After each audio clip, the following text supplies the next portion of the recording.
नमस्कार प्रियो भानु ब्राह्मणों भोजन प्रिय। ब्राह्मणों की जो गिनती है भगवान में की गई महाराज। ब्राह्मण भोजन से प्रसन्न हो जाते हैं, बढ़िया सा भोजन हो उससे ब्राह्मण को ज्यादा कुछ नहीं चाहिए।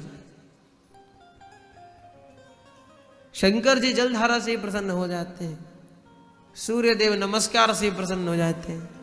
सूर्य देव बड़े हैं ना सबसे, तो बड़ों को तो प्रेम से जाकर नमस्कार करो तो उसी से खुश है।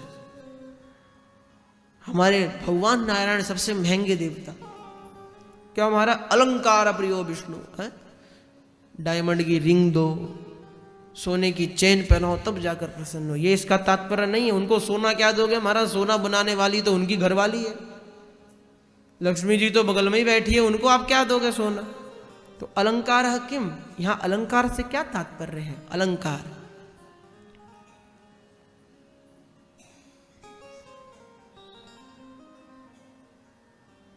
या अलंक्रियते, जो वाणी को अलंकृत करे।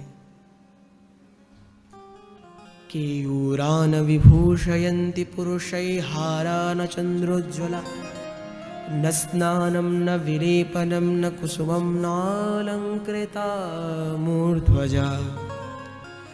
वाण्येका समलंकरोति पुरुषं, या संस्कृता धार्यते।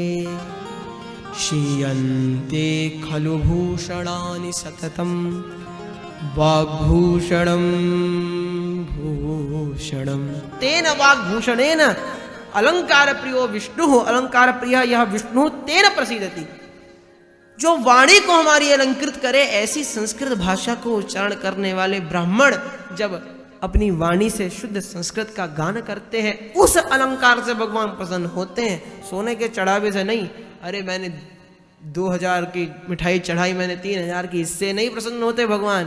प्रेम से जाकर स्तुति कर दो, उसी से प्रसन्न हो जाते हैं। ऐसे भगवान जो नमः परस्मै पुरुषाय भूयसे सदुद्भवस्था निरोध लीलया, गृहीत शक्ति तृतयाय देहि नाम अंतर्भवाया मकलुष्यवर्तमने। जो भगवान समस्त संसार के एकमात्र कारण है, फिर भी भक्तों के साथ लीला करने के लिए धरा पर आते हैं। पुरुषाय भूयसे परस्मै पुरुषः अत्र भवति, जो परमात्मा पुरुष है जिनको आप हिमालय में ढूंढने जाते हैं, वो वृंदावन में आकर ढूंढके लगाते हैं। सदुद्भवस्थान निरोध लीलया गृहीत शक्ति तृतयाय देहि नाम अंतर्भवायानुपलक्ष्य वर्तमने। भूयो नमः, एक बार नमस्कार नहीं किया, भूयो नमः बारंबार नमस्कार है। वृजनच्छिदे सताम असंभवायाद अखिल सत्वमूर्तये, जो अखिल शक्तिधर परमात्मा है, उन भगवान श्री कृष्ण के श्री चरणों में हम सभी बारंबार नमस्कार करते हैं। बोले बाल कृष्ण लाल की। अब इसके पश्चात द्वितीय स्कंध में सृष्टि का उपक्रम वर्णित है। भगवान की लीलाओं का सृष्टि का उपक्रम द्वितीय स्कंध में वर्णित है। उसकी चर्चा हम तृतीय स्कंध में करेंगे, क्योंकि द्वितीय स्कंध एवं तृतीय स्कंध में दोनों में सृष्टि का क्रम है। अब सीधा चलते हैं द्वितीय स्कंध के विराम की ओर। द्वितीय स्कंध के विराम में जब नारद जी ने ब्रह्मा जी से पूछा, पिताश्री आप तो इतने बड़े बड़े कार्य करते हैं, फिर भी आपको अभिमान नहीं होता, तो भगवान ब्रह्मा जी कहते हैं, तस्मै नमो भगवते वासुदेवाय धीमहि यन्मायया दुर्जया माम ब्रुवन्ति जगद्गुरु। उन परमात्मा को बारंबार नमस्कार है जिनके कारण संसार मुझे जगद्गुरु कहता है, और जो मेरे भी गुरु हैं, उन परमात्मा को नमस्कार है। इसके पश्चात चतुश्लोकी भागवत जी का ज्ञान, यहां पर जो परमात्मा भगवान नारायण ने ब्रह्मा जी को दिया था, कथा तो बड़ी प्रसिद्ध है। ब्रह्मा जी को स्पर्श वर्ण के 16वां और 21वां तप सुनाई दिया, तप किया उन्होंने। अच्छा भैया हम कार्य कर रहे हैं, जल ताड़न, हम जल ताड़न कर रहे हैं, क्यों कर रहे हैं, किस लिए कर रहे हैं पता नहीं, तो उसका कोई फल तो है नहीं। ऐसे ही ब्रह्मा जी ने भी तप किया, कई वर्षों तक तप किया। इतना तप किया कि दाढ़ी जो उगी भी नहीं थी वो उगकर सफेद भी हो गई महाराज। इतना तप किया, तब जाकर भगवान प्रसन्न हुए। तो कुछ विद्वान उपहास में कहते हैं कि हमें ये सदैव ध्यान रखना चाहिए हम साधना किन की कर रहे हैं। कल तो राम जी का भजन कर रहे थे, राम जी हमारे इष्ट हैं। परसों भागवत जी सुनकर आगे तो अरे राम जी तो केवल धनुष लिए फिरते हैं, कन्हैया बढ़िया है, हर जगह घूमते फिरते हैं, चोरी का माल खाते हैं, इनका भजन कर लो महाराज।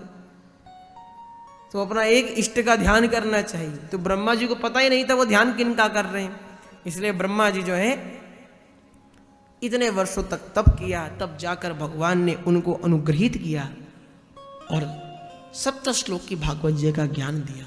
ज्ञानम परम गुह्यम में यद विज्ञान समन्वितम सरहस्यम तदंगम च गृहाण गदिदम मया यावानहम यथा भावो यद्रूपः गुणकर्मकः तथैव तत्त्वविज्ञानमस्तु ते वदितात्मना। 7 श्लोक भागवत जी का ज्ञान दिया। ज्ञानम परम गुह्यम में, परम गुह्य परम गोपनीय ज्ञान को मैं तुमको प्रदान कर रहा हूं। और इसमें ज्ञान की बात बस एक ही है, क्या?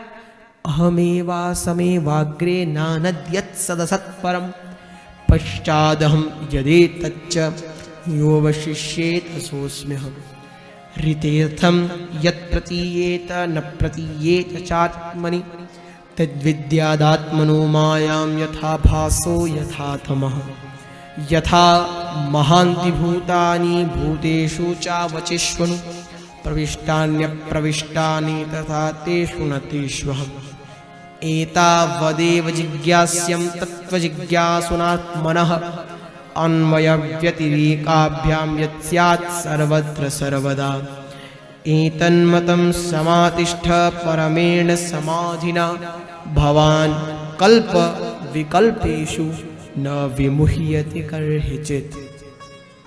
ज्ञान दिया 7 श्लोक की भागवत जी का कि अहम एव आसम, मैं ही था,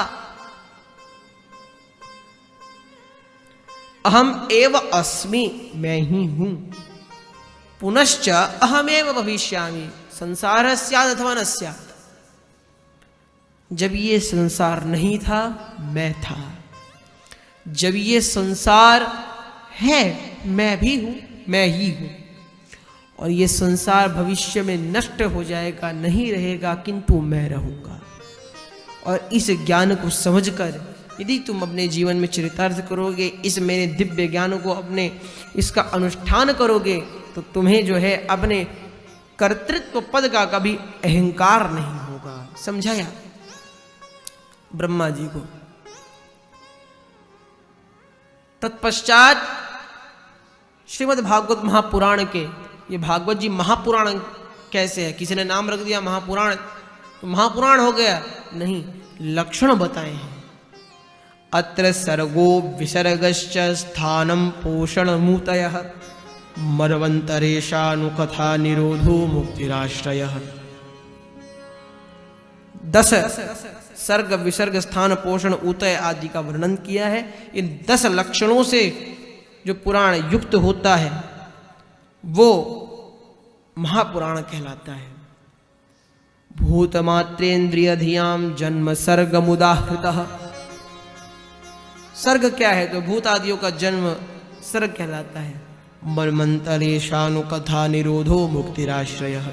भांति भांति प्रकार से 10 लक्षणों को बताया है। फिर सृष्टि का वर्णन करते हुए कहते हैं कि मुख्य रूप से मानव के शरीर में 7 धातु हैं। त्वक चर्म मांस रुधिरो मेजा मज्जा अस्थि धातु।